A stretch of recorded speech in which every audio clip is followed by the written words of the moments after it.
Change is coming. There's a light out from the sun. A new time, a new day, a new world is coming.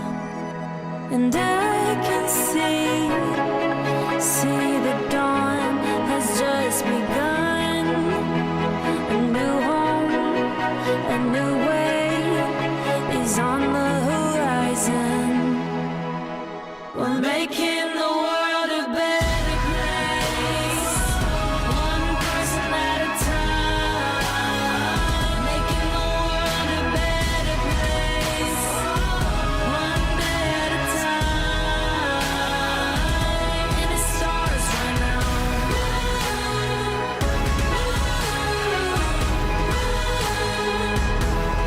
Change the world.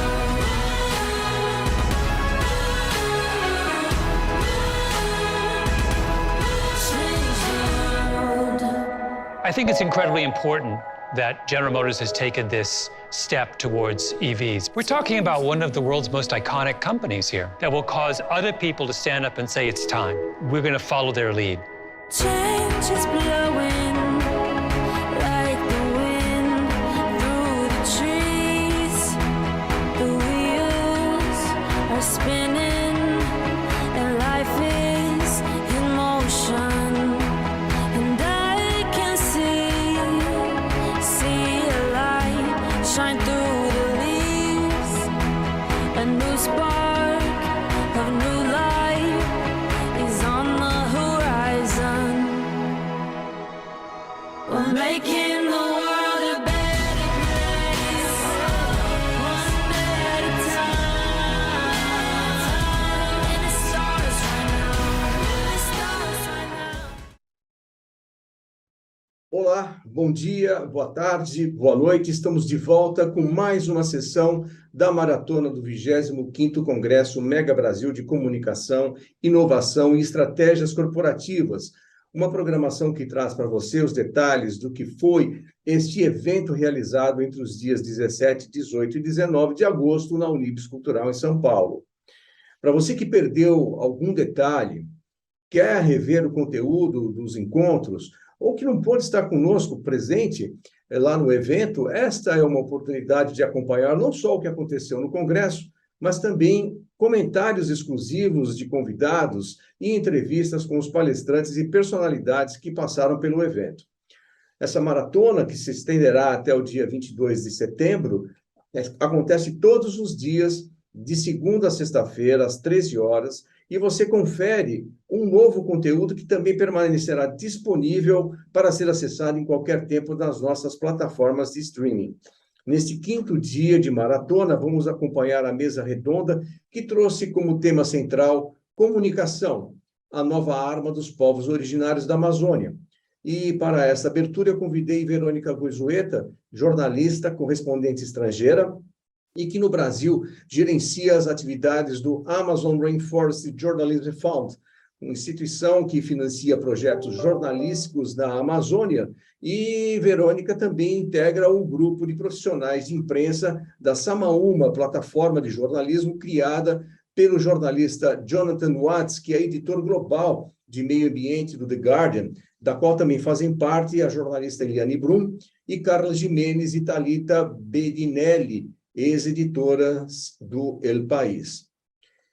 A luta dos povos originários da Amazônia vem ganhando força pelas mãos de uma nova geração de indígenas que cada vez mais lança mão das redes sociais nas mais variadas plataformas como maneira de chamar atenção e conquistar o engajamento da sociedade em torno das suas causas de proteção territorial, preservação do meio ambiente e disseminação da cultura das nações indígenas da Amazônia.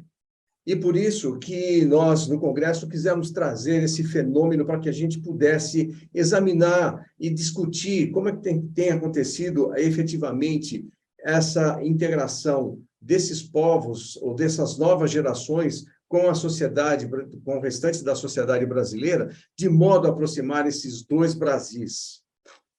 Muito bem, Verônica. Obrigado por você estar aqui com a gente mais uma vez. Verônica Goizueta, que já é uma companheira de longa data da Mega Brasil, já fizemos eventos juntos, a época em que ela liderava a Comissão de Jornalistas Estrangeiros.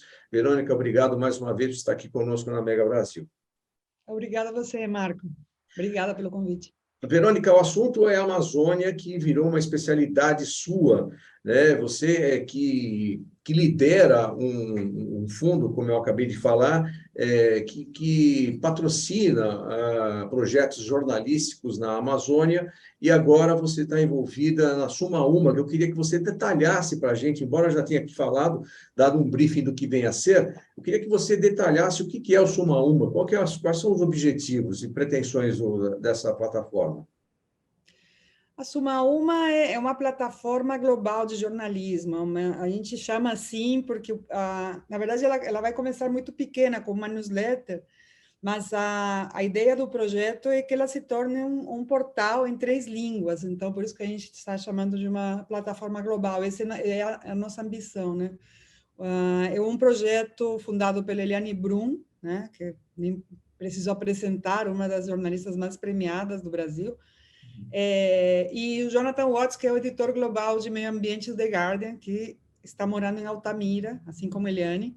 E nesse projeto fomos convidadas eu e a Thalita Bedinelli e a Carla Jimenez, que dirigiram, né, como editoras, o El País, né, especialmente a Carla, que foi a líder do projeto, né, durante os 8 anos de existência. Então, a gente se juntou, somos um grupo pequeno ainda, né, com essa intenção de fazer um projeto de jornalismo a partir da Amazônia, que a gente achou que era necessário, em 3 línguas, que essa seria a novidade, porque, na verdade, hoje existem muitos projetos, felizmente, né, grandes projetos de jornalismo, vou citar só um, porque tem vários, mas assim, o mais reconhecido deles é a Amazônia Real, né?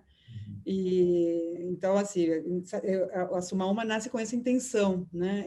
E esperemos que dê certo, porque uma coisa é uma iniciativa, um projeto novo, que está exigindo bastante dedicação de todos nós, né? E espero que logo mais a gente dê mais notícias. Provavelmente a gente precisará de fundos, de doações para esse projeto andar, né? Mas a energia a gente já tem. Agora, Verônica, esse painel que a gente vai ver fala justamente de uma nova geração de indígenas que se dedicam à comunicação como maneira de defender as suas pautas, de preservar e divulgar a sua cultura. Mas a Amazônia, ela ganhou uma notoriedade internacional, me corrija se eu estiver errado, a partir de 2020, sobretudo a partir de 2020, ela sempre foi um foco de interesse. Mas parece que a partir de 2020, com o crescimento do desmatamento, com o crescimento da exploração ilegal de minério, a exploração de derrubada de árvores, enfim, parece que ela despertou para o mundo acordou para a Amazônia. É isso mesmo? Esse sentimento ele é verdadeiro, Verônica? Então, você mencionou que eu sou correspondente no Brasil há muitos anos, né? É verdade. E a Amazônia, ela sempre esteve na pauta internacional, ela sempre foi importante, sempre foi vista como crucial na cobertura da imprensa internacional, né? Nós temos, inclusive, uma jornalista que ontem estava comentando com os colegas, que é a Jan Rocha, que é uma correspondente, que foi correspondente da BBC, que cobre a Amazônia desde os anos 70, com todas essas pautas que hoje a gente continua cobrindo, né? Das estradas da Amazônia, de todos os problemas, né, da criminalidade, do garimpo, todas as pautas a Jan vem cobrindo desde os anos 70. Então, esses problemas, eles vêm há muito tempo, e o interesse na Amazônia também vem de longa data, né? Nesse momento, e o que é muito triste é que as coisas que estão acontecendo, que são muito graves, né? Hoje, as instituições que foram criadas para monitorar, preservar de alguma forma, apoiar de alguma forma, né, a preservação na Amazônia, elas foram sucateadas, elas, né, estão em condições péssimas, né? A FUNAI tem muitos problemas, a IBAMA tem muitos problemas, e tudo isso em função de um governo que não tem interesse nenhum na Amazônia, que não demarcou nenhuma terra indígena, que tem outros interesses, né? Que promove justamente o avanço sobre essas terras para interesses de grupos que são criminosos, né? A Amazônia Real fez recentemente uma matéria muito interessante sobre o Dia do Fogo, aquele território em Alter do Chão que pegou fogo 2 anos atrás, né? Onde foram culpados os brigadistas, né?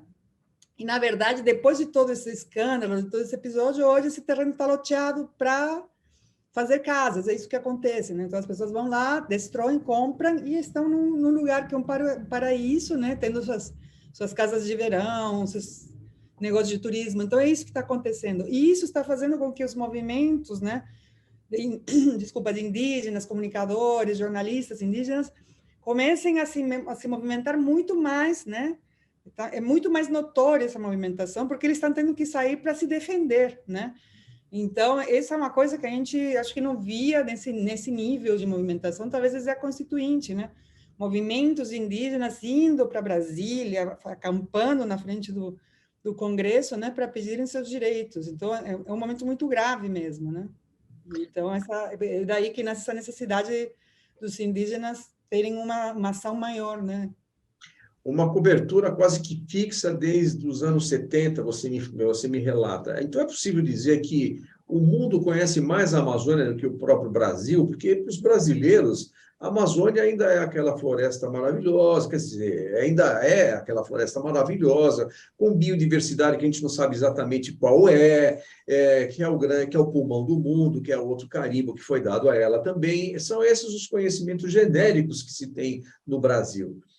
A imprensa brasileira, ela despertou para a Amazônia mais recentemente ou também vem nessa pegada desde os anos 70, Verônica? Não, eu acho que sempre teve uma cobertura da Amazônia, mas hoje acho que nesse momento está bem mais forte. Eu acho que os veículos daqui têm acompanhado esse surgimento de mídias dentro da Amazônia importantes, né?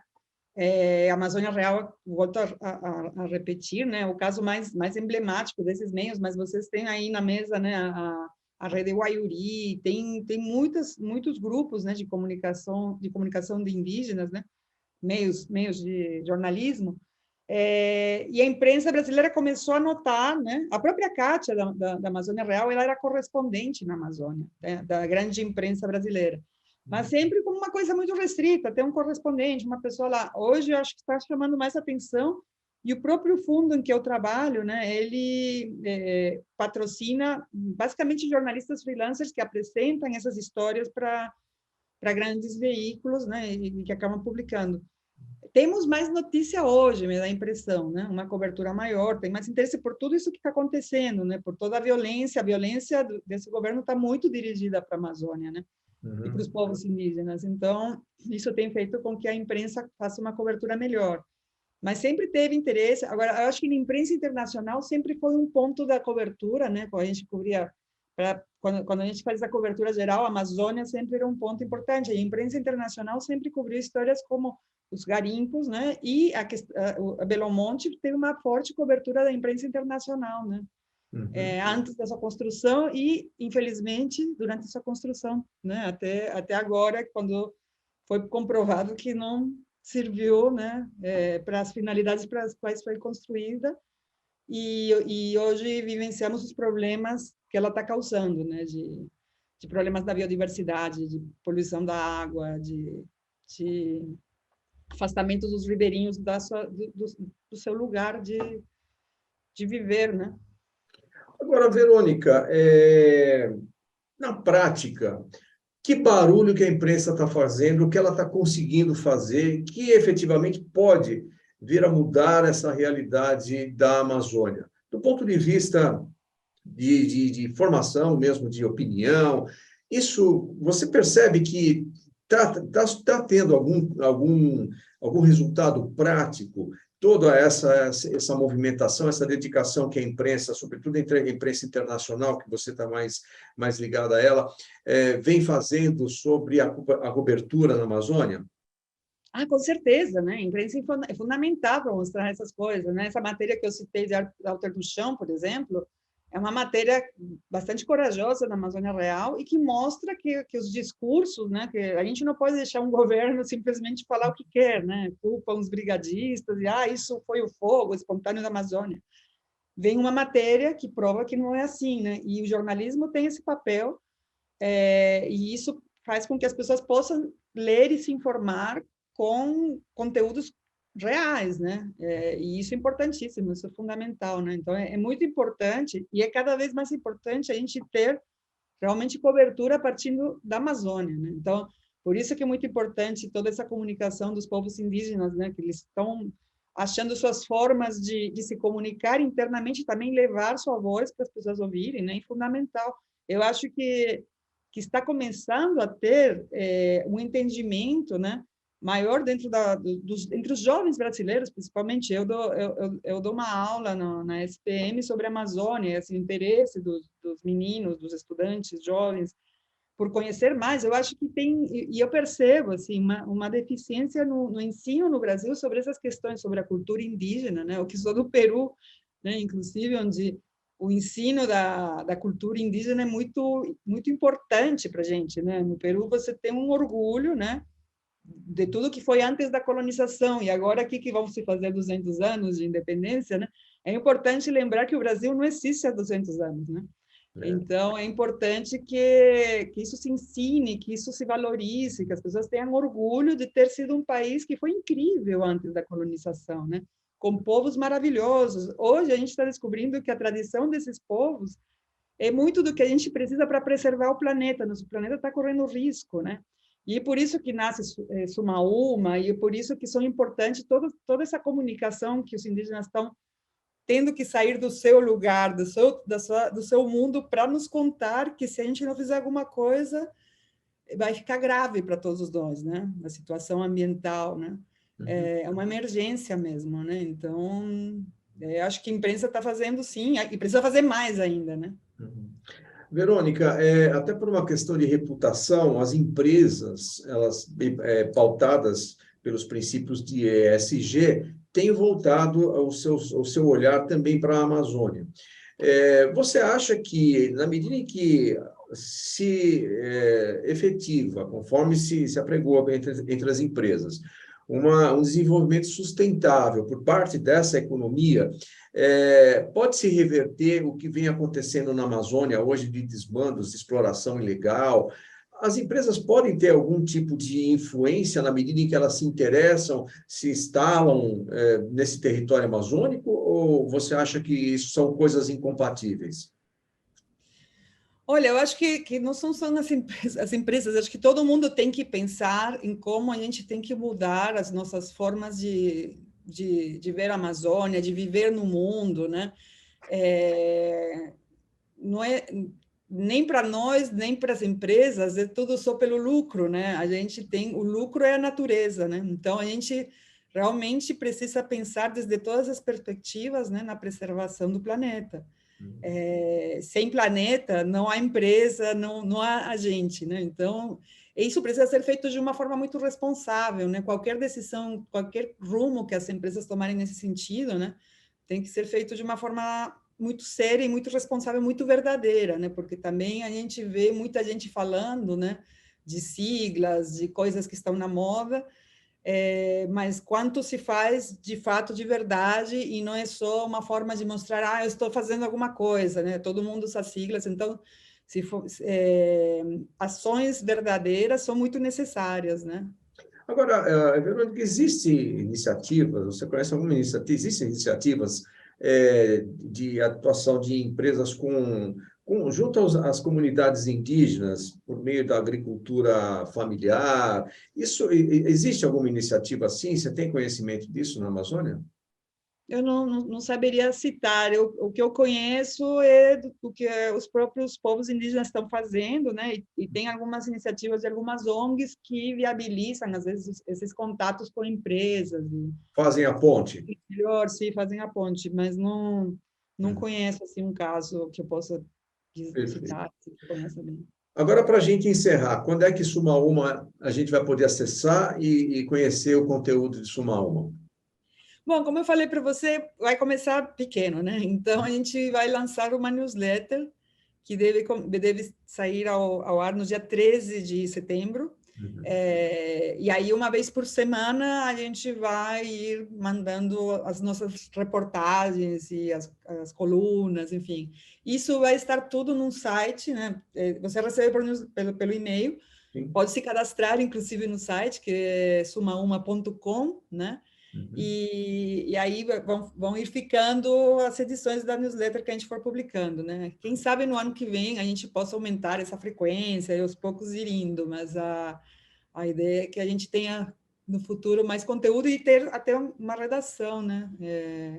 Na Amazônia. Tomara que dê tudo certo para nós. Vai dar certo, porque tudo que você se envolve dá certo. Mas eu estou com gente muito boa, né? Sorte deles, Verônica. Sorte minha, eu estou muito feliz de estar com esse grupo.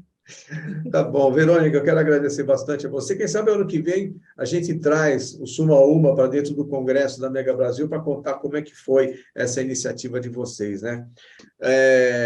Verônica, eu quero te agradecer mais uma vez por estar aqui conosco e agora a gente vai assistir, então, como que foi esse painel apresentado no Congresso que tem como tema principal comunicação, a nova arma dos povos originários da Amazônia. Teve como convidados a Cassussa Benevides, jornalista, coordenadora de comunicação do Instituto Cabu, e no sudoeste do Pará, Eric Terena, jornalista também, especialista em etnomídias, e um dos fundadores da mídia índia, Juliana Hadler, idealizadora, da Rede Uairi, do Instituto Socioambiental do Rio Negro, e Luciane Kaxinawá, que é a primeira repórter indígena para a TV, integrante da Rede de Jovens Comunicadores da Coordenação das Organizações Indígenas da Amazônia Brasileira. A mediação foi de Leão Serva. Muito obrigado. E, na sequência, a gente vê também entrevistas que foram feitas pela Regina Antonelli com o Eric Terena e também com a Luciane Kaxinawá. A gente vai, então, assistir a íntegra dessa apresentação. Verônica, muito obrigado, viu, de estar aqui conosco. Obrigada, Marco. Até já. E a gente está aqui na 25ª edição do Congresso da Mega Brasil, tá? E a gente está conversando agora com uma das convidadas da mesa redonda que vai falar sobre comunicação, a nova arma dos povos originários da Amazônia, que é a Luciane Kaxinawá, que ela é a primeira repórter indígena para a TV, integrante da Rede de Jovens Comunicadores da COIAB, que é a Coordenação das Organizações Indígenas da Amazônia Brasileira. Obrigada por você estar aqui. Você, inclusive, já foi entrevistada várias vezes, porque realmente, olha, é uma presença muito interessante, muito linda, né? Obrigada. Diz uma coisa, o que as pessoas podem esperar dessa discussão de hoje? Então, a gente vai trazer um pouco do contexto Amazônia, né? O que é de fato a Amazônia, como as populações tradicionais, povos indígenas, estão usando a comunicação como uma ferramenta importante de divulgar a sua cultura, desconstrução de estereótipos e também mostrar a realidade, né? Os conflitos, né? As lutas, os movimentos, através da comunicação, através das redes sociais também, e o que a juventude tem trabalhado bastante, né? A comunicação pela internet cresceu muito durante a pandemia. Sim. E a partir daí se tornou uma arma muito importante de comunicação para os povos originários. Mas isso, na sua opinião, ainda tem muito que evoluir? Muito, bastante, porque a gente conquistou espaço, mas e o conteúdo que a gente vai apresentar, né? Como que as pessoas vão consumir esse conteúdo, para quem destinar a esse conteúdo e como capacitar a juventude, os comunicadores indígenas que estão na base para comunicar da forma correta. Perfeito. Então tá bom, gente. Olha, muito obrigada, Luciane. Eu que agradeço. Gente, a seguir vocês vão ver essa mesa redonda. Até mais. De volta aqui, diretamente da 25ª edição do Congresso Mega Brasil de Comunicação, Inovação e Estratégias Corporativas. E eu estou aqui agora, que a gente está aqui na Unibis Cultural, e aqui do meu lado está o Eric Terena, que ele é jornalista, DJ, especialista em etnomídias e um dos fundadores da mídia índia. E ele vai estar na mesa redonda que trata de comunicação, a nova arma dos povos indígenas originais da Amazônia. Muito obrigada, viu, Eric, que você está aqui. Tá? Agora, diz uma coisa aí, eu queria que você contasse um pouquinho O que é a mídia índia? O que você está trazendo para a gente aqui para o Congresso na área de comunicação? Conta um pouquinho para a gente. Bom, o Mídia Índia ele é um movimento e ele começa a partir do anseio das lideranças indígenas em dar visibilidade à pauta da luta em prol da terra, em prol da demarcação das terras indígenas, em busca de saúde pública, em busca de políticas públicas para dentro dos territórios. Mas ninguém falava sobre isso, até porque até então a imprensa hegemônica não tinha muita afinidade para lidar com a pauta. Então o Mídia Índia veio como um interlocutor, um intermediador ali entre as lideranças para dar esse apoio, essa amplificação das vozes indígenas que já estavam ali há anos, há séculos, lutando pelo seu direito territorial. Então a gente aborda isso de uma forma muito simples e imediata, né? Que é a formação. Nós começamos a formar novos comunicadores indígenas por uma rede ativista. Essa rede ativista ensinava a falar em podcasts, ensinava a lidar com as novas tecnologias, ou seja, cinema já não era mais com câmera, era com celular, já começavam a lidar com os aplicativos de edição diretamente pelo celular e utilizavam a internet, YouTube, que seja qualquer rede de streaming para poder publicar os seus trabalhos. E aí foi um sucesso, de lá para cá só aumentou. Com certeza, trabalho maravilhoso, com certeza. Agora me diz uma coisa, a sua atuação como DJ, como é que é isso? Exato. Quando a gente fundou o Mídia Índia, eu já trabalhava como produtor de música. Tá. Então eu fazia sound design. O que é o sound design? Sound design é o cara que faz a trilha sonora para documentários, faz captação de áudio, ele cuida da parte pós-edição de um filme. Então eu sempre lidei muito com isso. Mas eu precisava ensinar um pouco sobre áudio. Então eu fiz pelo Mídia Índia. Ensinei podcast, edição, captação e tudo mais. Essa era a minha parte nesse processo de formação. Mas como idealizador como um todo, né, eu acabei hoje, a Mídia Índia, na verdade, como um todo, se consolidou, esse movimento está tomando proporções internacionais, globais, de grande proporção de identidade. E a gente consegue lidar com muitas coisas. E aí eu consegui dar um pouquinho mais de atenção à minha produção musical nos últimos 3 anos. E aí estou lançando um álbum ligado a músicas eletrônicas, xamânicas e tudo mais. Porém, eu ainda continuo fazendo trabalho de sound design. Recentemente eu fiz a trilha sonora e assino como produção musical o Som do Rio, que é idealizado por Maria Gadu, Lenine, que é em cooperação inclusive com Mídia Índia. Comunicadores indígenas foram lá até o Alter do Chão para falar sobre os impactos da mineração, para falar sobre os impactos de todo esse avanço desenvolvimentista que está na região do Tapajônica ali, vamos dizer assim, e que a gente conseguiu traduzir isso, o Som do Rio, como uma trilha sonora possível para todo mundo entender e com a participação de indígenas nesse processo todo. Então, o DJ não é o DJ que a galera entende de clube, de boate e tudo mais. É o DJ que consegue mesclar a originalidade dos cantos ancestrais e tudo mais para sensibilizar as pessoas que estão nos ouvindo. Nossa, sensacional! Parabéns, Obrigado. viu? Parabéns, muito obrigada por você ter passado todo esse conteúdo para a Obrigado gente, vocês viu? pelo convite. Gente, vocês estão vendo que vocês estão perdendo? Tá demais o negócio aqui. Olha, a gente volta a qualquer momento. Até já. O acampamento Terra Livre foi em abril, ele reuniu 8.000 indígenas de todo o Brasil e eles cobriram pela primeira vez um evento em tempo real. Eles fotografavam e apuravam de manhã, de tarde a gente se reunia. Quem ministrou o curso foi um fotógrafo chamado Lucas Landau, que é um grande parceiro do Cabo. E aí a gente fazia os textos e selecionava as fotos, os vídeos e postava todos os dias. Eles fizeram a cobertura em tempo real e, no final, eles produziram esse vídeo, que foi produzido e editado por eles. O roteiro, tudo é deles. Obrigada. Não, toca o vídeo do anterior, por favor. Toca o play. Esse aí. Isso aí deveria ser um link do YouTube. Acho que não deu certo, mas eu mando para vocês depois. Eu acho que a gente pode tocar com a Juliana e enquanto você encontra o som e depois a gente volta, tá bom? Então, como a Juliana Hadler está online, vou antecipar a fala dela para evitar alguma queda na comunicação. A Juliana Harler é jornalista, ela integra a equipe do Programa Rio Negro do Instituto Socioambiental, o ISA, no Amazonas, onde é articuladora de políticas socioambientais. Ela também é parceira e articuladora da rede Wayuri de comunicadores indígenas, que atua como rádio e usando a plataforma da web, lá com a Federação das Organizações Indígenas do Rio Negro, a FOIRNE. Ela está lá nessa parceria desde 2017, e ela, não sei se nesse momento ela está lá, mas ela atua em São Gabriel da Cachoeira, na Cabeça do Cachorro, no norte do Amazonas. Por favor, Juliana. Bom dia a todas e todos. Vocês me ouvem, escutam bem? Perfeitamente. Maravilha. Eu estou falando com vocês aqui do escritório do Instituto Socioambiental em Manaus, né, no Amazonas.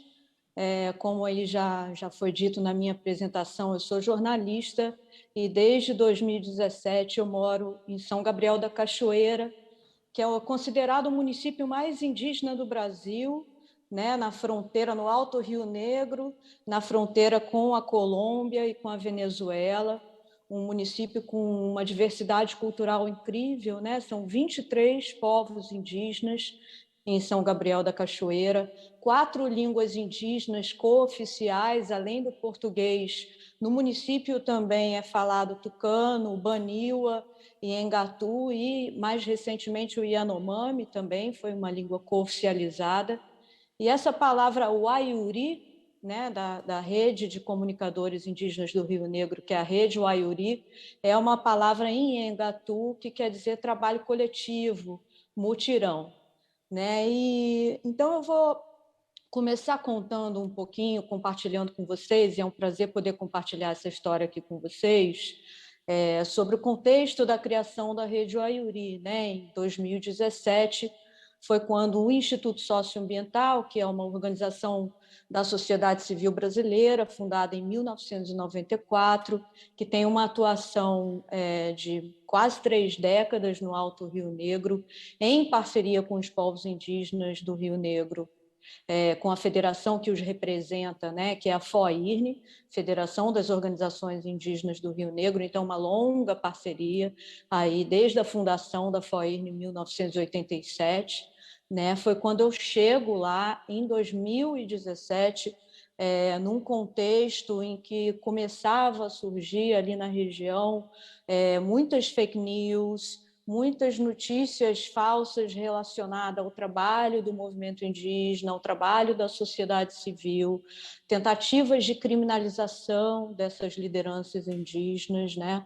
Um contexto crescente de pressões e de invasões aos territórios indígenas na região do Rio Negro.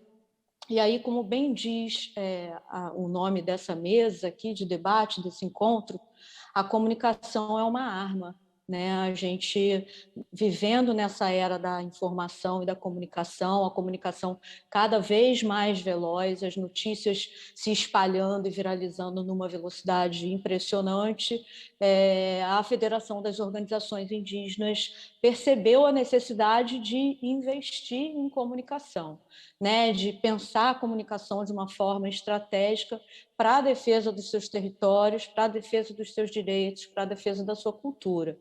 E trouxe, né, para o seu parceiro, para o Instituto Socioambiental, a necessidade de trabalhar estrategicamente essa comunicação. E aí o ISA lança um edital para a contratação de um jornalista, de uma jornalista, né?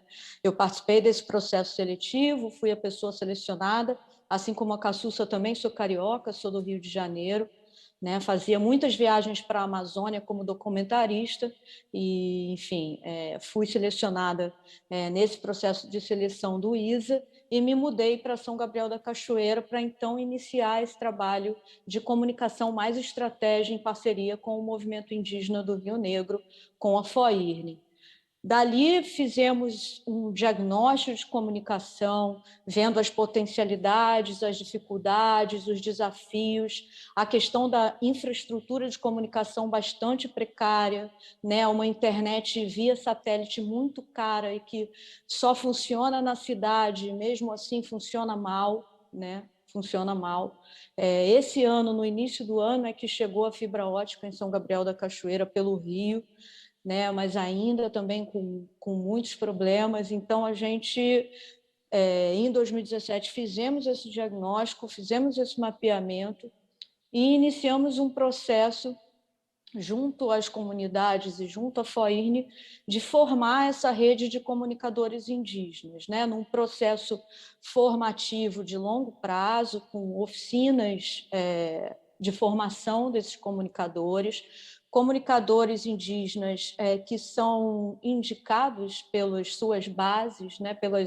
pelas suas associações representativas, já que a FOIRN é uma federação, e essa federação junta aproximadamente 90 associações indígenas de base, né? Essa região do Rio Negro tem 750 comunidades indígenas de 23 povos, né? Como eu mencionei, então é uma região muito extensa, com alta diversidade cultural, e a FOIRN representa esses povos. Então, esses comunicadores eles vêm indicados pelas suas bases, né? Para a sede de São Gabriel da Cachoeira, para a parte urbana desse município, onde a gente tem lá o Instituto Socioambiental, tem uma sede onde eu atuo, né? Junto à FOIRN, que também tem uma sede na cidade. E ali a gente iniciou, então, um processo de formação, com oficinas de comunicação, tanto com a equipe do ISA, de jornalistas, né? Eu, a Letícia Leite, uma outra jornalista que fazia parte da equipe do ISA, e começou um trabalho de podcasts para os povos indígenas, um podcast que ficou bastante conhecido, chamado Copiou Parente. A Rádio Iandê, que é a primeira rádio indígena no Brasil, né? O Anapuaca Tupinambá e a Renata Tupinambá tiveram com a gente no início desse trabalho, em 2017, e daí iniciamos essas oficinas de formação com um grupo que tinha, em 2017, 15 comunicadores indígenas de 6 povos, né? E a gente chega hoje, com a Rede Uaiuri completando 5 anos de atuação, com 50 comunicadores indígenas de 16 povos, né? Então, ao longo desse período, foram feitas essas oficinas de formação, foram feitos encontros, intercâmbios, participação também no ATL, em várias possibilidades de formação, né? A gente criou com a Rede Uaiuri também um ecossistema muito interessante de formação, de aprendizado, de formação política, de exercício de visão crítica, né? Nesse contexto da questão das fake news, das notícias falsas, em como a gente identifica esse tipo de notícia, de como a gente trabalha apurando a verdade, o que é fazer jornalismo, o que é verificar uma informação. Então, todo esse processo formativo de longo prazo, né, que a gente vem fazendo lá no Rio Negro, com bastante sucesso, né? Hoje, a Rede Uaiuri produz semanalmente um podcast que ele pode até ser acessado pelas redes, né? Pelo Spotify, pelo SoundCloud, que é o podcast Uaiuri, né? Ele é compartilhado, principalmente, ele circula principalmente pelo WhatsApp lá na região, né? É um produto de comunicação voltado para o território, voltado para dentro, né? A missão da Rede Uaiuri é principalmente informar as comunidades indígenas do Rio Negro, em 3 municípios, não só São Gabriel da Cachoeira, mas como 2 municípios vizinhos também, que é Barcelos e Santa Isabel do Rio Negro, né? E também está sendo produzido agora um programa de rádio ao vivo na FM O Dia de São Gabriel da Cachoeira, que é o programa Papo da Maloca. Ele é coordenado pela comunicadora indígena do povo Anano, Cláudia Ferraz. A Claudinha é uma radialista, já trabalhava com rádio na região e começou a fazer parte da Rede Uaiuri desde 2017 e a outra locutora, que é a Juliana Baré, do povo Baré, né, que elas levam ao ar toda quarta-feira, de 10 ao meio-dia, esse programa da Rede Uaiuri. Antes da criação da Rede Uaiuri, eu acho que é importante dizer, na região não tinha uma mídia fazendo jornalismo local na região, né? Então, as informações que chegavam eram informação da grande mídia, né? E muito raramente com algum tipo de informação sobre a região do Rio Negro, né? Sobre o seu município, e muito menos informações que importam e que interessam para os povos do Rio Negro. Então, a Rede Uaiuri começa a fazer uma cobertura de um jornalismo local, de um jornalismo comunitário, voltado para dentro dos territórios, de assuntos que interessam para essas comunidades, né? Assuntos relacionados à educação, relacionados à saúde, aos direitos dos jovens, aos direitos das mulheres, notícias de Brasília que interessam para os povos também. Então, a gente sempre fazendo um monitoramento com a equipe do Instituto Socioambiental que está em Brasília, de possíveis ameaças que estão acontecendo no cenário político e que dizem respeito a essas comunidades. Então, a gente começa a ter ali um debate local fomentado por esse trabalho dos comunicadores indígenas, produzindo jornalismo local, produzindo narrativas locais, né? E muitas vezes nas próprias línguas indígenas, né? Como eu iniciei falando, em São Gabriel da Cachoeira é um território multiétnico, multilinguístico, então muitas vezes essas comunicações da Rede Uaiuri são feitas nas línguas indígenas, né?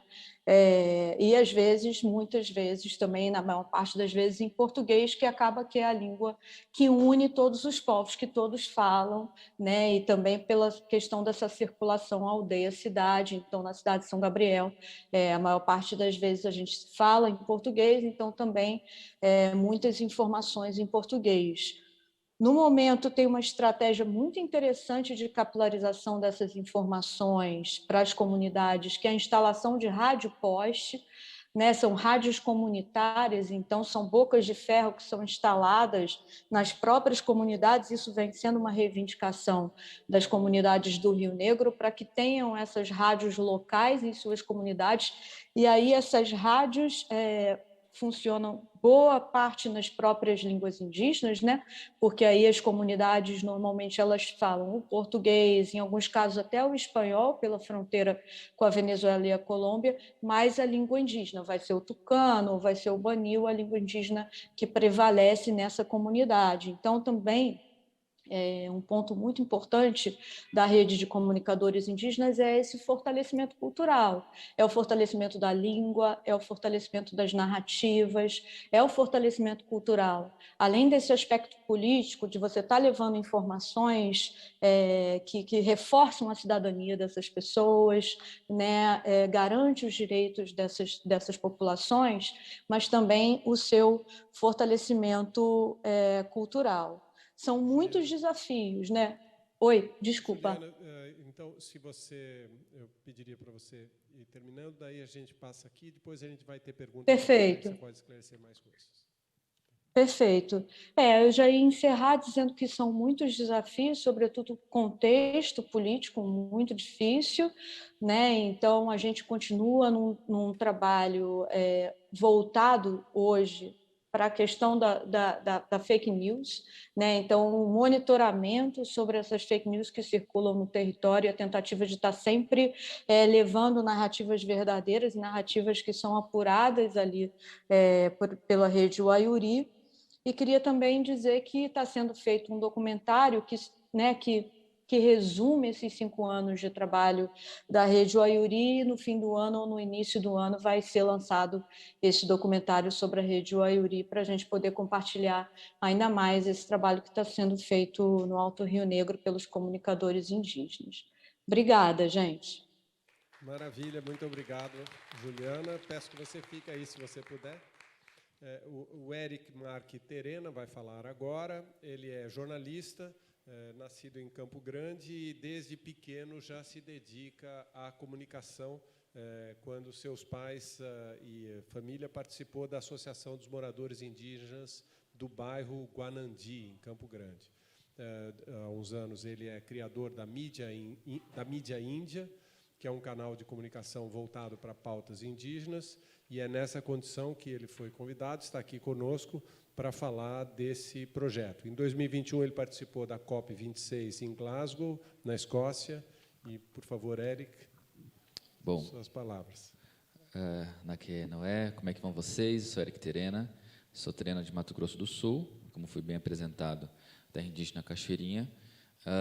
E aí, estou aqui para falar um pouquinho sobre o processo de fortalecimento da comunicação indígena. Então, a Mídia Índia começou em 2015, ali como um anseio das lideranças indígenas dentro do acampamento Terra Livre, de 2015, na época ainda era PEC 215. Hoje, a gente está lutando contra o marco temporal. Então, cada dia que passa, a gente vê que as lutas são as mesmas, né, ali na lei e tudo mais, os projetos dentro do Congresso, e havia uma necessidade da gente poder fortalecer essa comunicação que fala sobre nós, né? Então, já há muitos séculos, já está ali falando sobre povos indígenas, e muitas vezes não é pautado dentro da imprensa hegemônica, porque aí, dentro das redações hoje jornalísticas no Brasil, existe um tabu ainda de que não vamos tocar nisso, porque isso aí não é pauta para a gente. Mas aí, quem cala consente, infelizmente a gente foi silenciado por muito tempo, e aí a gente vem nesse fortalecimento em busca de falar sobre nós, com a nossa participação. Então, esse foi um dos pontapés iniciais ali que motivou a abertura do Mídia Índia como uma ferramenta de propulsão e também de formação para jovens indígenas. Então, como todos muito aqui estão trazendo, né, a formação foi muito necessária para que os povos indígenas pudessem manusear essas novas tecnologias. E não foi só basicamente a parte técnica, né? A parte política foi super necessária. E como que essa parte política foi feita? Foi também feita junto com outros advogados indígenas, assim como as oficinas foram dadas e ministradas por estudantes indígenas, formados em jornalismo, formados em audiovisual, pessoas que já fizeram parte de congressos como, por exemplo, iguais a esses, ou participaram de projetos como Vídeo nas Aldeias, aqui, quem nunca ouviu falar, né? Então, tem muito disso que foram movimentos esporádicos que depois foram descontinuados, e essa galera ficou ali dentro do território, com a câmera na mão, com o celular na mão, acessando a tecnologia. O que fazer sobre isso, né? O que a gente vai fazer a partir disso? E aí, vamos passar para o próximo slide, fazendo um favor. E aí a gente começou a estruturar a partir anterior, e a gente começou a estruturar toda a nossa movimentação, mobilização, a partir da articulação dos povos indígenas do Brasil, que é quem promove o movimento indígena no Brasil hoje, na luta pelos direitos públicos, né, direito primário ali, previsto em Constituição. E a gente tem 2 artigos que asseguram isso, que é o 231 e 232, que permite a nossa organização ser, sem pessoa jurídica, se organizar, se mobilizar e lutar pelos direitos. Assim, o Mídia Índia também segue, né? Então, dentro da articulação dos povos indígenas, me permitam apresentar, tem as subregionais, que aí entra Coiabe, Conselho Terena, Tiguaçu, Apoíme, Apim Sudeste, Apim Sul, e aí são organizações regionais, né, por região. E aí cada uma dessas regionais tinha os seus comunicadores ali, né, fazendo o seu, a gente vamos falar assim, seu rolê diário, né? Palavra jovem, sou jovem, né? Ainda me considero, pelo menos. Um rolê diário ali dentro da comunidade, que não era o mesmo rolê que a liderança fazia politicamente lá fora, né? Então, eles precisavam ser acolhidos de uma maneira possível que eles pudessem ser o porta-voz de suas próprias comunidades. Então, a gente começou a juntar com o MNI, que inclusive o ISA faz parte, né? Tá aí a Juliana acabou de apresentar um trabalho lindo feito na região do Rio Negro, mas que também faz parte dessa mobilização nacional. Mobilização nacional indígena fala sobre projetos de leis que vêm interferir nos nossos diariamente ali nos nossos direitos, e também na invasão territorial dos nossos territórios. Então, como tratar isso junto com a galera ativista, a galera que solidariza as organizações que estão querendo ter contato e nos apoiar, porque essa é uma luta que não é nossa apenas, né? É uma luta que envolve todo mundo. Quando a Caçuça apresenta um mapa, né, de proteção territorial, você vê que ao redor das terras indígenas estão sendo totalmente devastadas. E se não são os povos indígenas que estão ali dentro, quem vai fazer isso, nessa proteção? Então, a invasão territorial de áreas protegidas hoje vem crescendo muito, incentivada, inclusive por líderes políticos, infelizmente, que acabam hoje incentivando essa invasão, que acaba acometendo a saúde pública da população, acomete a população não indígena que está ao redor, por conta do envenenamento da monocultura, que acaba indo para o prato, e a gente está falando agora sobre segurança alimentar, né, dentro das nossas pautas, que é o envolvimento das pessoas em entender que os povos indígenas hoje estão participando da maior atividade global, que é a proteção territorial, que impacta, inclusive, diretamente nas mudanças climáticas. Por isso, né, a participação nossa na agenda climática global, que são as COPs 25, 26 e 27 esse ano. Então, como traduzir isso para dentro dos nossos territórios? Então, aqui na parte direita, ali no extremo, essa é a dinâmica que o Media India faz. Então, você tem, na parte aqui da esquerda, a organização da PIB, no meio, o que a Mobilização Nacional Indígena propõe, que aí são ações de campanha e tudo mais, e lá na ponta, o trabalho do Media India fazendo o trabalho de ponta, realmente. Então, a gente faz ali a captura de vídeos, desenvolvimento de boletins informativos, podcast, videocast. A gente faz também esse arquivamento, né? Não é só publicar para o exterior, publicar para fora da comunidade, mas o audiovisual tem sido uma ferramenta muito forte para auxílio dentro da escolarização básica das aldeias. Então, antigamente, a gente fazia a nossa tradição passar por oralidade, depois pela escrita, e agora o audiovisual está servindo isso de ferramenta fundamental para que a gente possa lidar com essas novas tecnologias dentro da nossa realidade. E aí, no final, a gente faz essa captura, essa dinâmica de cobertura, que a gente costuma dizer, foto, vídeo, design ativista, que aí é utilizar também o design nas redes sociais para explicar, né, o porquê que eles são os guardiões da floresta. E dizer também que a floresta é na região amazônica, mas tem indígenas fora da Amazônia. O foco é a região amazônica, hoje, a nível global. Mas tem povos indígenas que estão segurando ali na ponta, né, sabe, empurrando ali a colonização que nunca deixou de existir, por meio do litoral, por meio das grandes metrópoles, que existem povos indígenas, mas são silenciados. Então, São Paulo, por exemplo, é terra indígena. Tem muitos povos indígenas aqui que, se vocês pensarem, né, onde estão os povos indígenas aqui?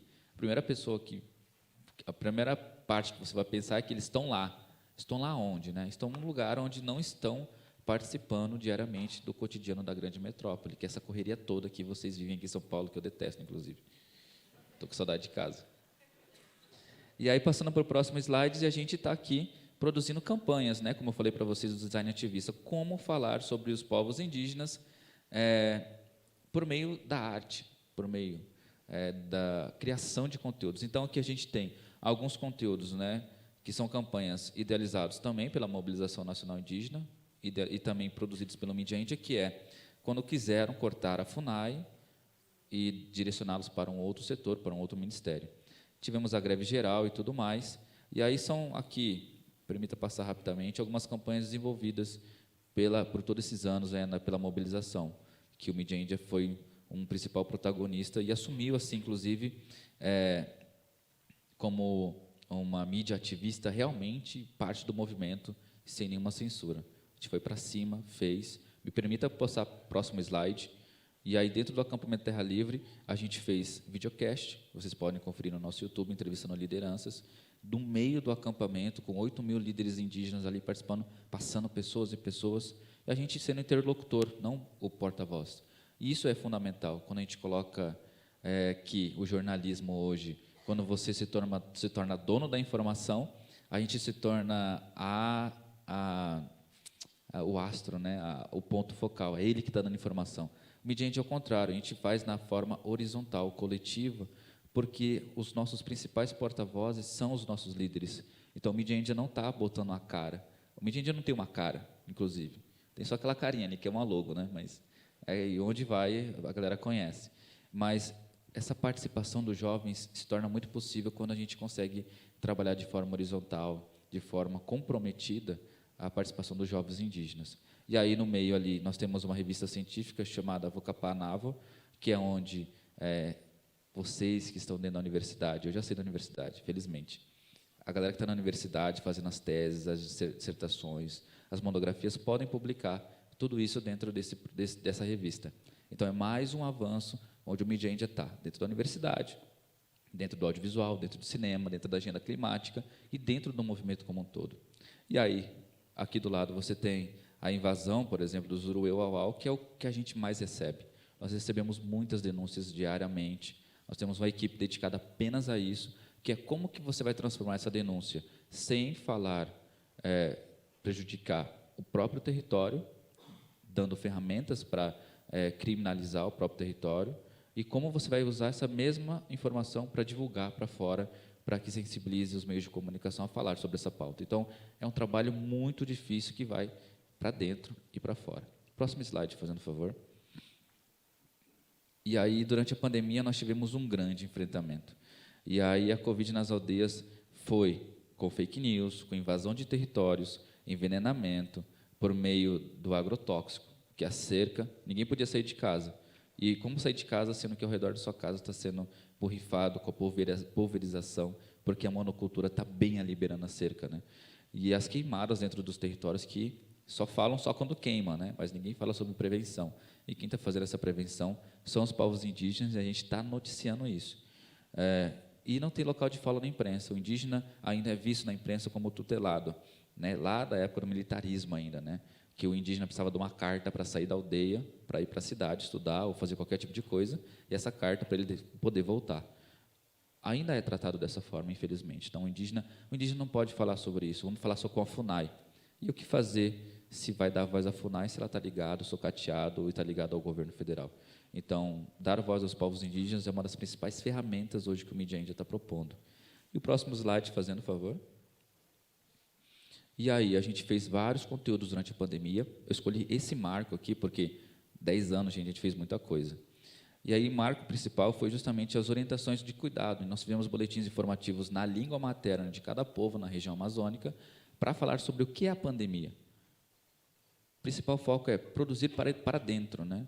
Para fora é consequência.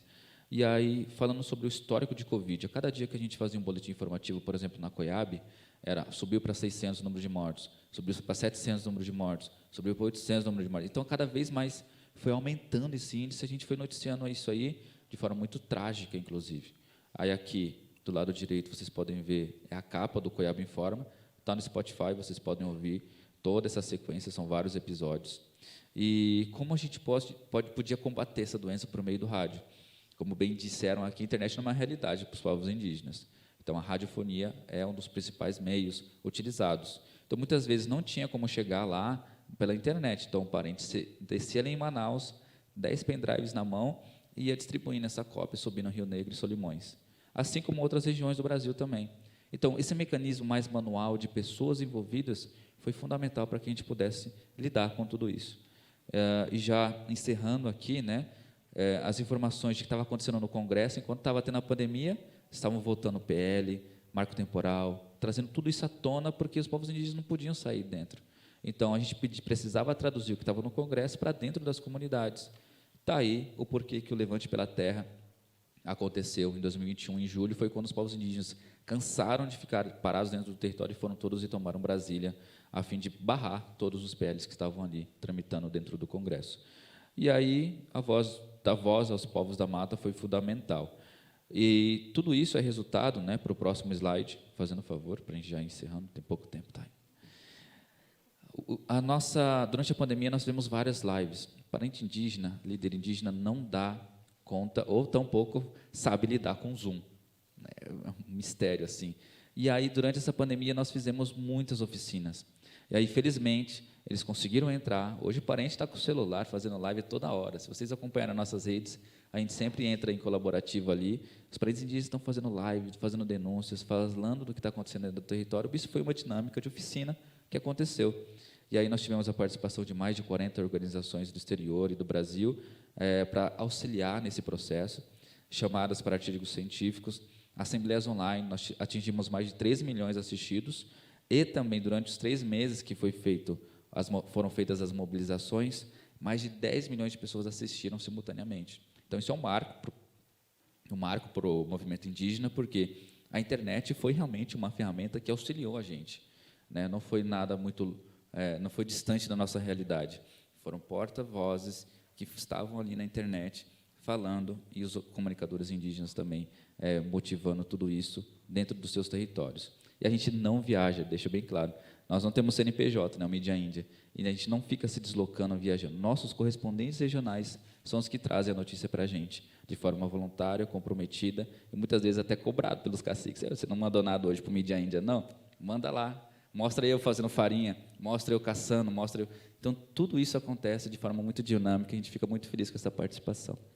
Bom, encerro minha fala aqui, agradeço de coração pelo convite. Tem um vídeo para poder passar, espero que vocês gostem. Bom, Aina Puyacué, muito obrigado a todos vocês. Muito obrigado, Eric. Vamos ver o vídeo do Eric e, na sequência, então, o vídeo da Cassussa.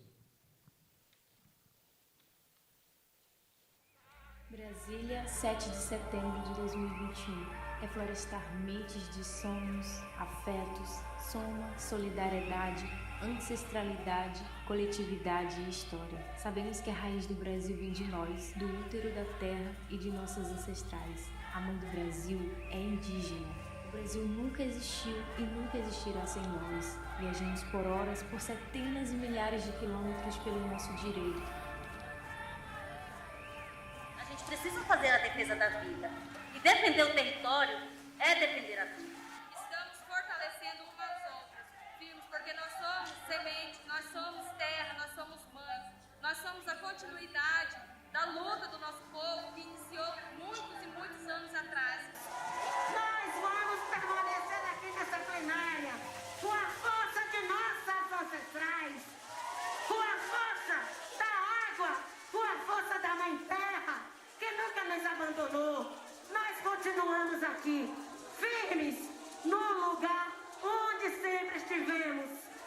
Nós estamos aqui para dizer não ao marco temporal, para dizer não ao PL da grilagem. Nós não vamos aceitar que premie a invasão de terras indígenas. Nós estamos aqui para dizer não à mineração. Estamos aqui para dizer não ao garimpo. Nós não queremos mais que nossas crianças morram contaminadas com o mercúrio da mineração. Nós entendemos a importância da articulação política das mulheres águas em constante movimento nas correntezas das lutas. Somos as sementes das nossas ancestrais, aquelas que mesmo antes de existir o movimento social, já possuíam o movimento tradicional e ancestral, que nos fortalece e está presente em nossos territórios corpos, refletindo em nossos biomas, em nossas águas e nas sementes que pintam, adornam e alimentam nossos corpos. E as mulheres vêm na resistência sobre a importância de estar dizendo não ao marco temporal, de reafirmar o nosso compromisso com a Mãe Terra. As mulheres da Amazônia para o mundo, de dizer que a Amazônia é vida, a Amazônia somos nós, povos originários. E assim como não tem planeta B, não existe uma Amazônia B.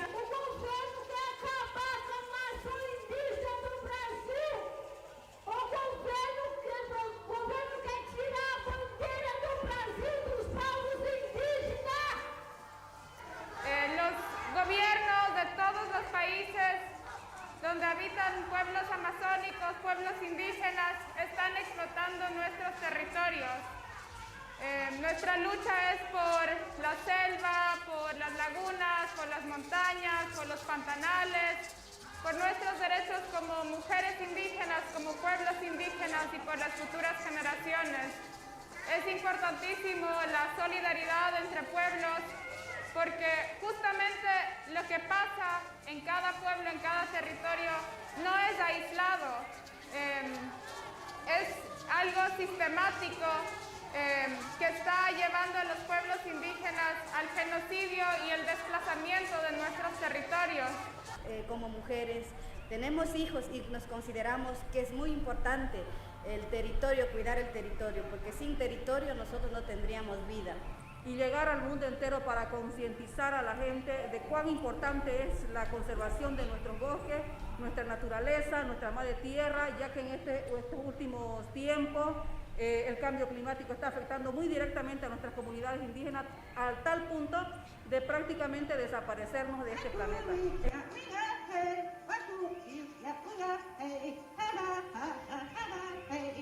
Que o governo, a todo custo, quer descer empreendimentos do tal desenvolvimento, onde quer matar a nossa geração. As mulheres têm sido fundamental no processo de defesa do seu território. As mulheres têm ido para as linhas de frente da retomada dos territórios. Retomadas essas que estão, às vezes, na beira da estrada.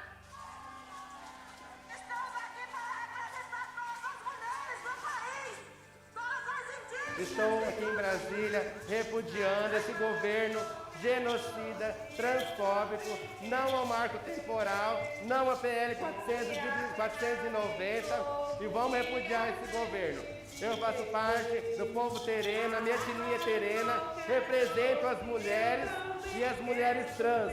Sou de Tonaipeg, Aquidauana, Mato Grosso do Sul. E fora Bolsonaro!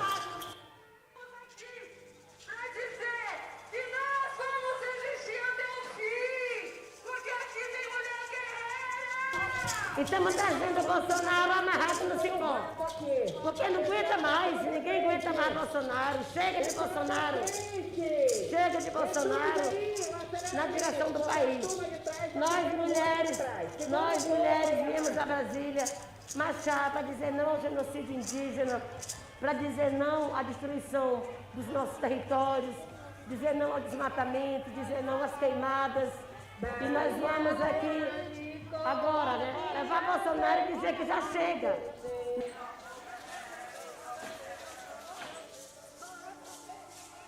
Jamais aceitaremos que as nossas mulheres e povos sejam submetidos novamente a tamanha violência. Esses capítulos são páginas de um passado que estamos reescrevendo com a nossa luta a partir do chão dos nossos territórios. Nosso corpo e vozes ecoam pelas ruas de Brasília na luta por justiça, por liberdade e demarcação de nossas terras sagradas ancestrais. Reflorestar mentes de sonhos, afetos, soma, solidariedade, ancestralidade, coletividade e história. A mãe do Brasil é indígena. O Brasil nunca existiu e nunca existirá sem nós.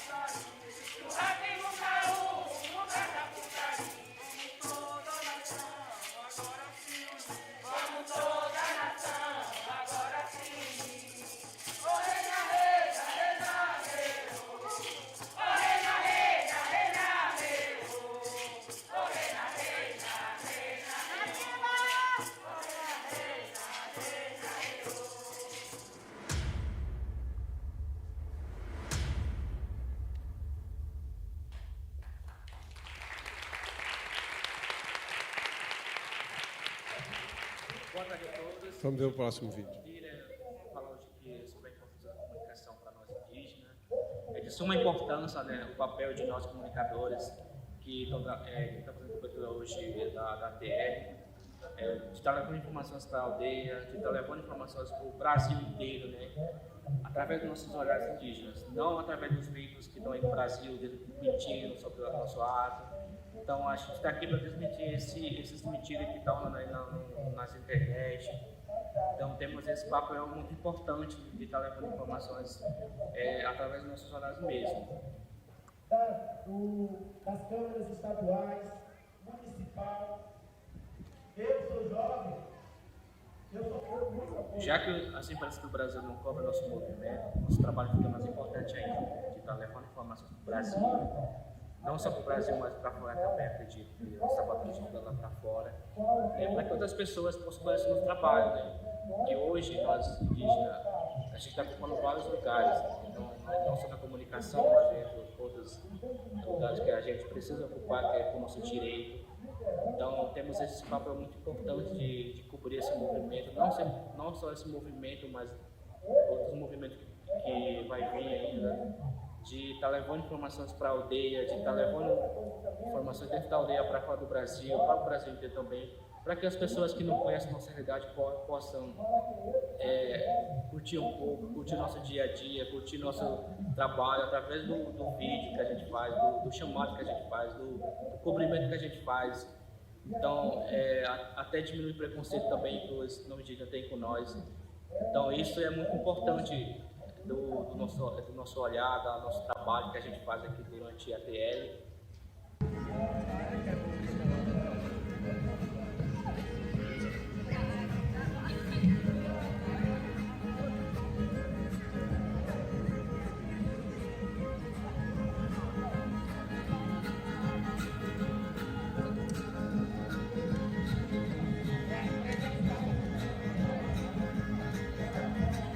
Primeiro a gente tem que registrar para conseguir de manhã, né? Acompanhar o que o povo vai fazer amanhã, se preparar para dançar, né? Se apresentar no cultural lá na plenária, acompanhado lá, ter atento o que vai acontecer lá, para a gente registrar aquele momento para poder divulgar.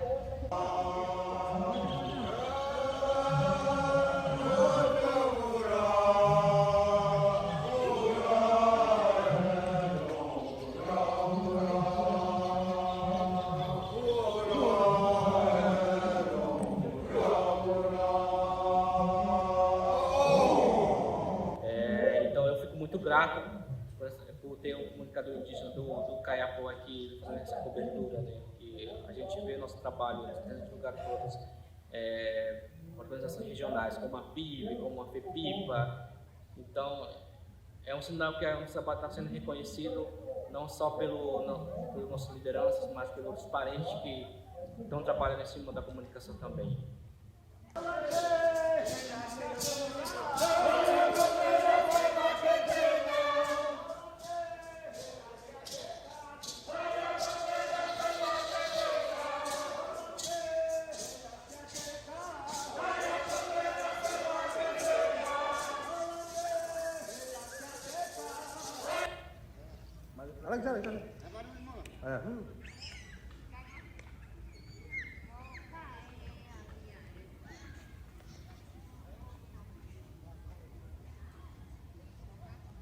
Aí chega no final do dia, a gente escolhe umas fotos melhores pra gente poder postar, né?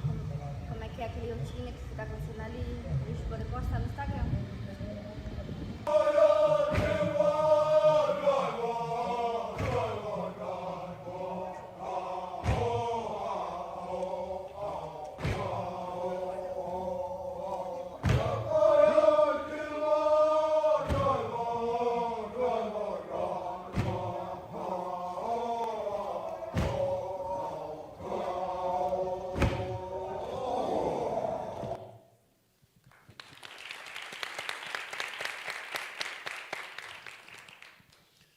E eu passo a palavra. Então, obrigado a vocês até agora. Muito interessantes esses vídeos. Eu passo a palavra a Luciane Kaxinawa. Ela é jornalista desde 2014, desde quando ela tinha 18 anos. Ela é da etnia Runicuim, do Acre, mora em Rondônia, já colaborou com a TV Globo local de Rondônia, com a Vogue Brasil e com a CNN. E vem aqui, por favor, falar com a gente. Suas palavras. Muito obrigada, bom dia. Uriuami, Ruaí, sejam todos muito bem-vindos. Ontem tive a honra de participar da cerimônia de premiação e hoje já estendi a minha gratidão, né? Para mim é uma satisfação muito grande. Na verdade, uma conquista estar aqui nesse espaço e tendo esse momento de fala, né? Muitos dos nossos não têm uma oportunidade como essa, mas a gente luta para ter mais espaços e oportunidades. E poder contar um pouco da minha história também, porque quando eu comecei a fazer jornalismo, quando eu tinha 17 anos, eu tinha um sonho de que alguém contasse a minha história, e eu tenho a oportunidade de contar a minha própria história, né? Isso é muito importante também. E quem é Luciane Kaxinawa? Né? Já fui apresentada aqui brevemente, mas tenho 26 anos. Eu comecei a ingressar no mundo do jornalismo com 16 anos de idade. Atuei como menor aprendiz na afiliada Globo. E foi lá que eu comecei a minha carreira, né? Foi lá que eu me descobri. Fazendo esse trabalho como menor aprendiz, descobri os bastidores do jornalismo e queria isso para a minha vida. E uso isso como a minha arma também de luta.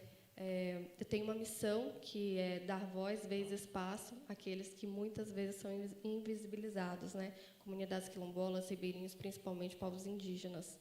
e queria contar muito a história do meu povo. Eu acho que foi isso que me motivou mesmo a ingressar no jornalismo. Então, comecei como menor aprendiz, passei por vários veículos de comunicação.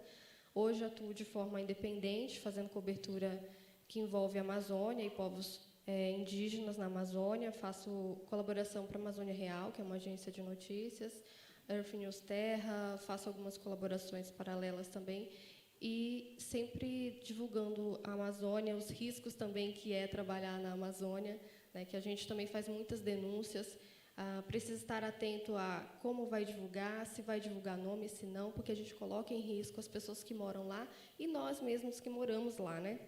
Muitas vezes tem jornalistas que vão, fazem a cobertura e voltam para o seu estado, e nós não, nós permanecemos lá. Então, o risco é bem grande. Pode pular, por favor? E estou representando também a rede de jovens comunicadores indígenas da Amazônia, através da COIAB, que já foi falado pelo Eric também. Aqui é só um pouquinho do meu trabalho, né, de alguns trabalhos que eu já fiz.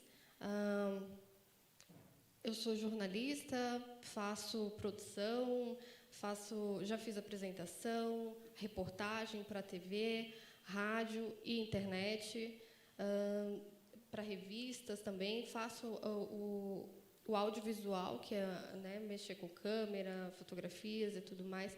É um multimídia, na verdade. Eu tive que aprender a fazer de tudo um pouco para poder me inserir mesmo dentro do mercado, conhecer mais. Eu sempre fui muito curiosa, né? Então, eu sempre gostei de estar conhecendo outras coisas. Pode pular.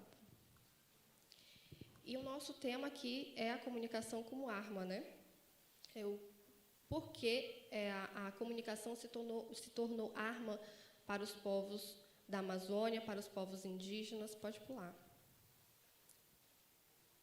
E vou explicar um pouquinho de como que funciona a comunicação de base dentro das comunidades indígenas. E através desse trabalho que é feito pela COIAB também, que é muito interessante, né? É um pouco do que o Eric falou, um pouco do que a Cassussa falou também. É um trabalho que a gente também faz nas comunidades indígenas na Amazônia. Os nossos comunicadores são indígenas e as comunicações de base, elas são porque eles estão lá, né, dentro dos territórios. Então, eles são a nossa fonte de informação, eles são quem passam essas informações. A gente capacita, faz oficinas, formação, para poder oferecer as ferramentas necessárias para esses jovens comunicadores. Pode passar. Na maioria das vezes, eles estão dentro do território, mas também atuam na cidade, né? Fazendo o seu papel aí de ativismo, participando de eventos, comunicando de forma efetiva também para as mídias tradicionais.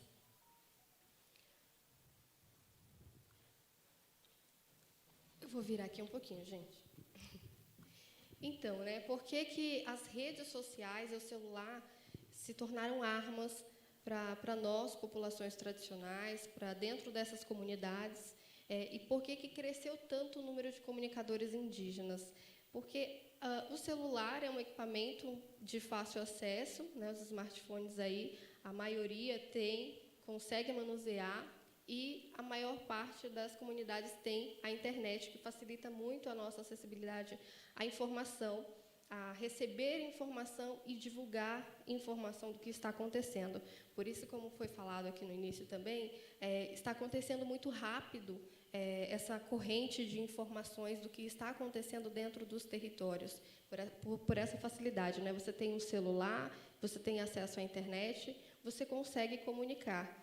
Mas a gente tem um espaço, conquistamos aí muito no período da pandemia, né? A gente viu um crescimento muito grande durante o período de pandemia. Fiquei muito feliz de ver que esse movimento indígena começou a alcançar mais as redes sociais também, através dos conteúdos que estavam mostrando ali o que era a pandemia, como o parente devia se cuidar, passando orientações e depois contando um pouco de como que estavam a realidade daqueles parentes dentro das comunidades, né? E começaram a fazer vaquinhas, também campanhas, isso ajudou bastante. O número de usuários no mundo inteiro, né, de redes sociais também é muito grande. Eu trouxe ali um dado de 5 bilhões de pessoas em janeiro, de acordo com uma pesquisa feita pela Global... Gente, eu não sei falar o outro nome ali, mas está ali escrito, tá? É um estudo que foi publicado falando sobre o uso das redes sociais no mundo, né? Então, são mais de 5 milhões de pessoas, bilhões de pessoas que têm acesso à rede social. Então, por que não usá-las, elas, como a nossa arma, a nossa ferramenta de luta também, né? Se nós lutamos fisicamente, né, fazendo as mobilizações, nós também podemos mobilizar a internet, já que estamos na era digital, somos jovens, né, comunicadores, e estamos fazendo parte de todo esse movimento. Pode passar. É bem rapidinho a minha apresentação. Eu trouxe aqui algumas referências de algumas pessoas que atuam bastante nas redes sociais, né? Coloquei aqui o Eric, o da Aldeia, que é um comediante indígena, né? Ele usa a caixinha de pergunta para fazer os conteúdos dele e responde com muito sarcasmo e humor, né, as perguntas que as pessoas fazem, como se tornar índio é preguiçoso. Então, ele usa essa ferramenta de comunicação para desconstruir estereótipos, usar um pouco do humor e sarcasmo nisso também. Tem o Tucumã Pataxó, que é muito ativo nas lutas também, nos movimentos, também é comunicador, e faz um papel fundamental nas redes sociais, junto com a Samela, que também participa, né, também tem um alcance muito grande aí nas redes sociais, e outros, né, a COIAB, que é o nosso movimento ali, a organização, né, tem a PIB, enfim, tem muita gente que dá para conhecer fazendo esse trabalho, que faz esse trabalho de forma bem ativa, que está dentro desses movimentos e que usa bastante a ferramenta, né, da internet, das redes sociais, para fazer mobilização, para contar o que está acontecendo, denunciar os casos de invasão, denunciar a falta de assistência do poder público em algumas comunidades também. É uma ferramenta muito poderosa. A comunicação é você falar o que está acontecendo e ter alguém para receber essa informação, né? E esse acesso a essa informação também tem facilitado algumas mídias, né, tradicionais, aí, emissoras, internet, portais, a ter mais acesso às informações do que está acontecendo dentro dos territórios através dessas informações circulando pelas redes sociais, principalmente o Twitter também, né?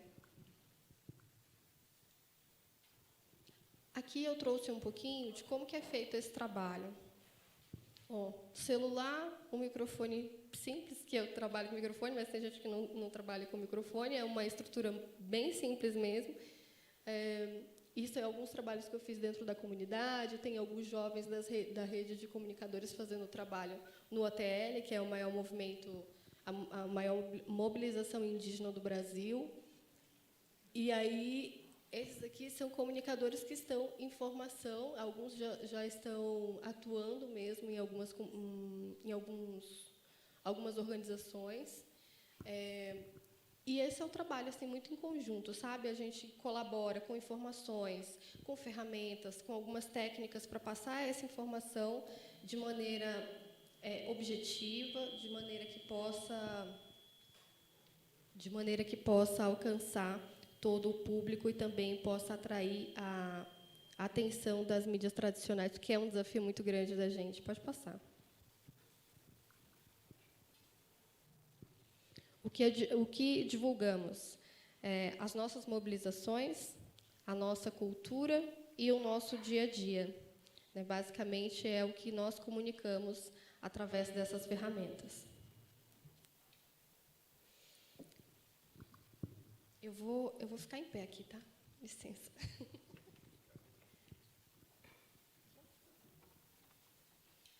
Para poder enxergar, gente. Aqui.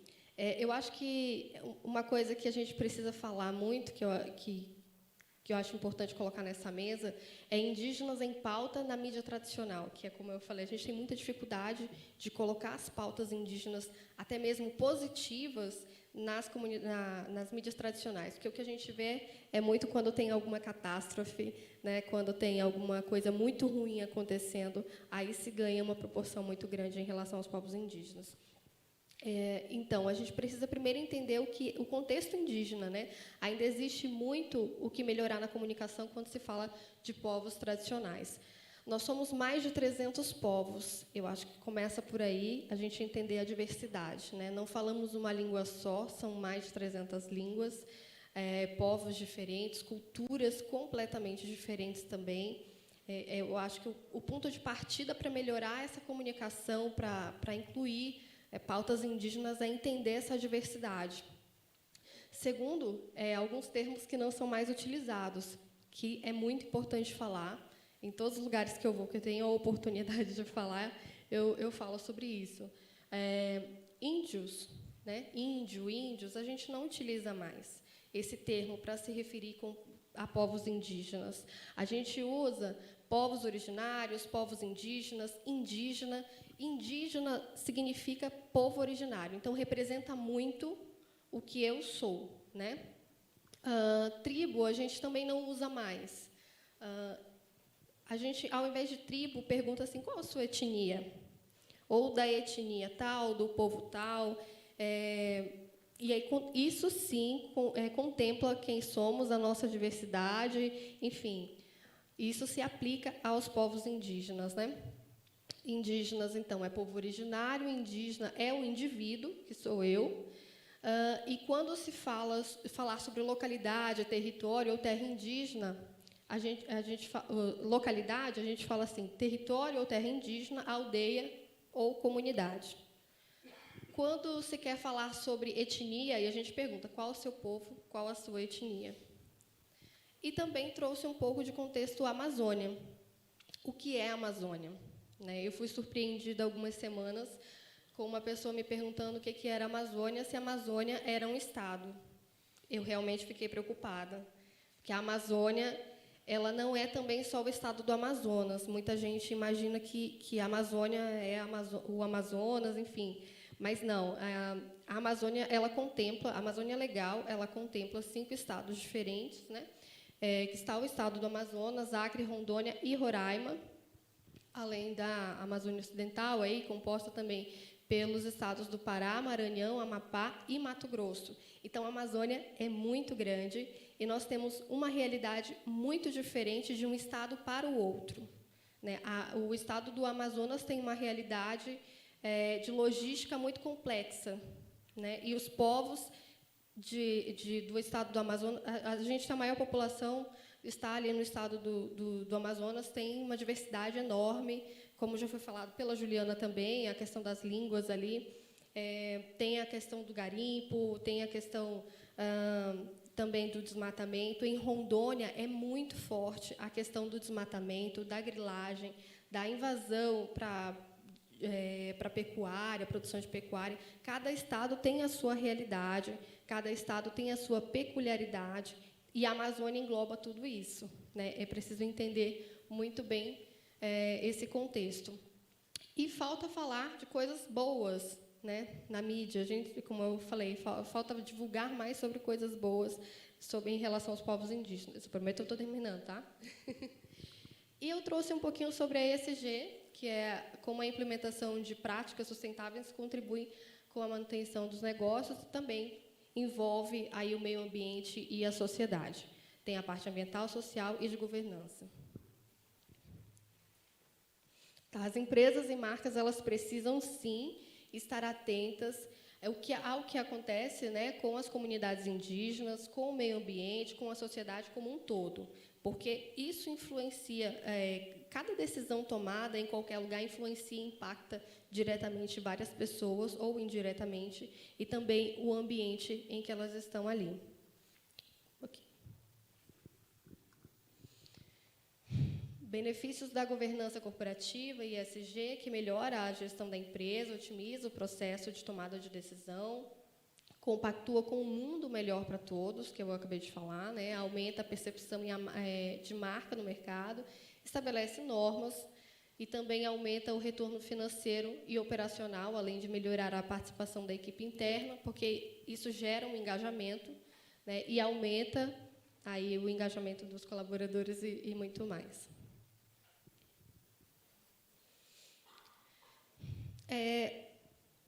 Quando a gente fala de ESG, a gente não tem como falar uma coisa separada, né? Está tudo muito junto, muito ligado.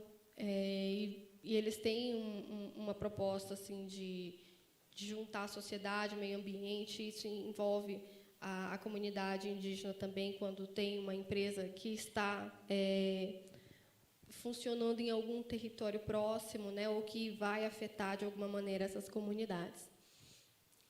É importante que tenham estratégias, né, de impactos também a curto, médio e longo prazo. A gente precisa desses estudos e levantamentos para ter um resultado efetivo também. Pode pular. E como apoiar os povos indígenas e o meio ambiente? O básico aqui, eu acho que como a gente falou muito de redes sociais, a comunicação está nas redes sociais também, seguir, compartilhar, divulgar, adquirir conhecimento através desse conteúdo, e apoiar iniciativas que envolvam o meio ambiente, populações tradicionais, né? O seu apoio pode fazer, sim, toda a diferença nesses projetos, pode ganhar uma proporção muito grande, ajudar muitas famílias, ajudar muitas pessoas, ajudar na cultura e na desconstrução de estereótipos que foram criados por muito tempo, e a gente está lutando para desconstruir isso, né? Por exemplo, muitas pessoas falavam assim: mas índio de iPhone, mas índio pinta o cabelo, mas índio tem cabelo enrolado. Nós somos um povo muito diverso, nós usamos, sim, a tecnologia, está aí para nós usarmos como armas mesmo, né? E o seu apoio pode fazer diferença. Como apoiar, né? Como esse apoio pode fazer diferença? Ele pode ser um recurso financeiro, mas também pode ser a divulgação de um projeto para alguma outra iniciativa, ou mostrar uma colaboração de materiais. Enfim, essa ajuda, esse apoio, tem várias formas de vir, não só financeiramente, né? Mas assim, ajudar a divulgar, doação de material, doação de recursos também seria interessante. E como fazer pequenas mudanças. Eu acho que as mudanças elas começam em casa e no nosso pensamento, né? A gente virar a chavinha da mudança e, como foi apresentado alguns termos aqui, eu acho que fazendo a adesão dessas mudanças, desses termos, né, de índio para indígena, não usar tribo, em casa, em relação ao meio ambiente, fazer a separação correta do lixo. Então, acho que daí começa a mudança, né? A chavinha da mudança começa a virar aí. E buscar conhecimento, sempre. Porque a busca, o conhecimento também, ele pode mudar muita coisa.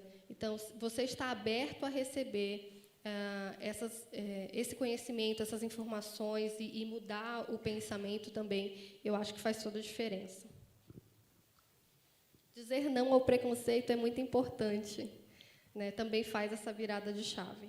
E é isso, gente. Muito obrigada a todos. Puxari, puxari, puxari, que quer dizer energia positiva. Aush, aush. Muito obrigada.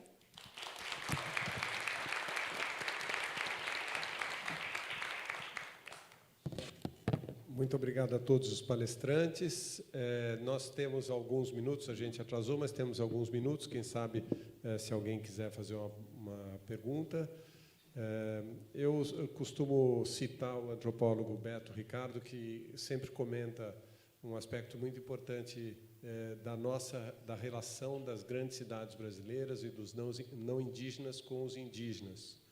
Quando o antropólogo Claude Lévi-Strauss, nos anos 30, quis vir ao Brasil, procurou o embaixador do Brasil na França e disse: eu quero estudar os povos indígenas do Brasil. E o embaixador do Brasil na França, representante do Estado brasileiro na França, nos anos 30, disse: infelizmente, professor, não existem mais povos indígenas no Brasil.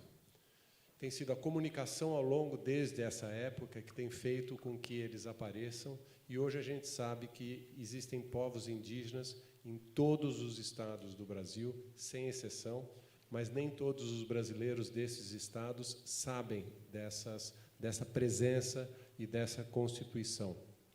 Então, é muito importante a oportunidade que foi dada por esse congresso, da gente estar aqui sabendo que a comunicação está garantindo a resiliência dos povos indígenas, a resistência nesses tempos bicudos, como dizem por aí. Então, se não houver perguntas, eu dou por encerrado esse trabalho e agradecendo a todos vocês, a Luciane, ao Érico, a Cassussa e a Juliana, que estava lá em Manaus. Obrigado.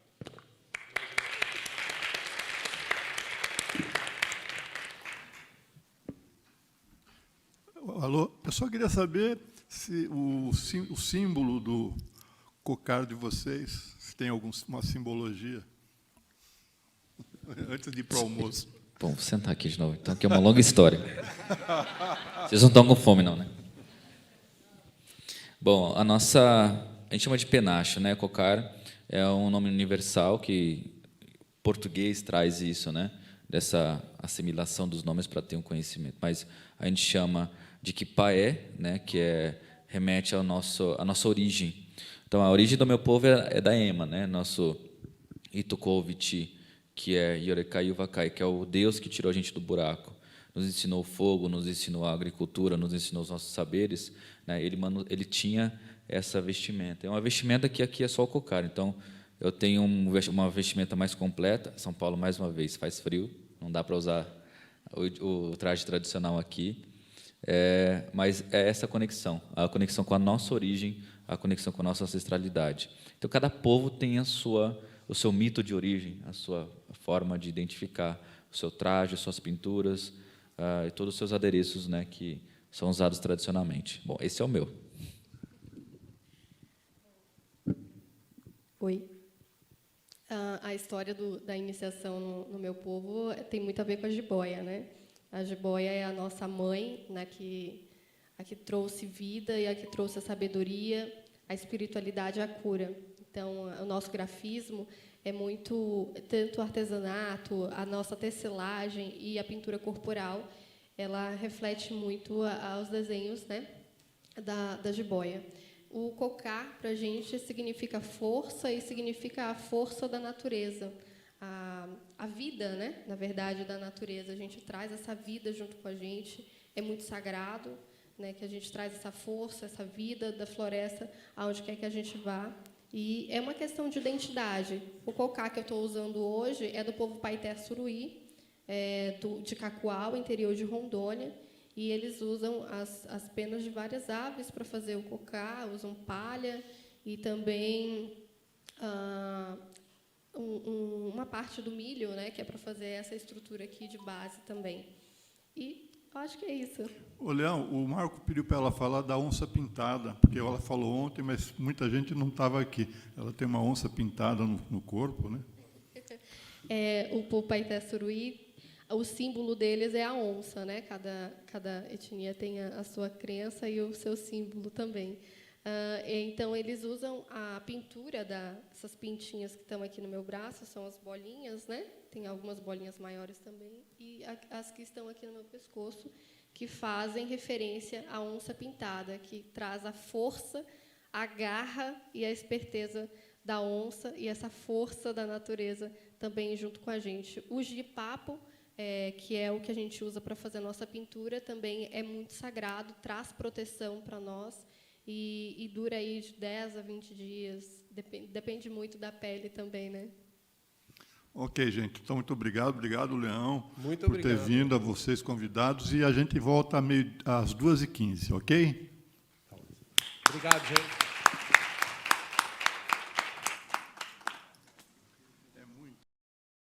Muito bem. E com esta sessão, esta mesa redonda que falou sobre os novos comunicadores indígenas, nós encerramos essa primeira semana da nossa maratona do 25º Congresso Mega Brasil de Comunicação, Inovação e Estratégias Corporativas. Na próxima segunda-feira, damos início a mais uma semana, mais uma rodada de sessões de mesas redondas que aconteceram neste congresso, que foi realizado entre os dias 17, 18 e 19 de agosto. Na segunda-feira, o tema é diversidade, respeito ambiental e reputação, a saga empresarial para humanizar o capitalismo.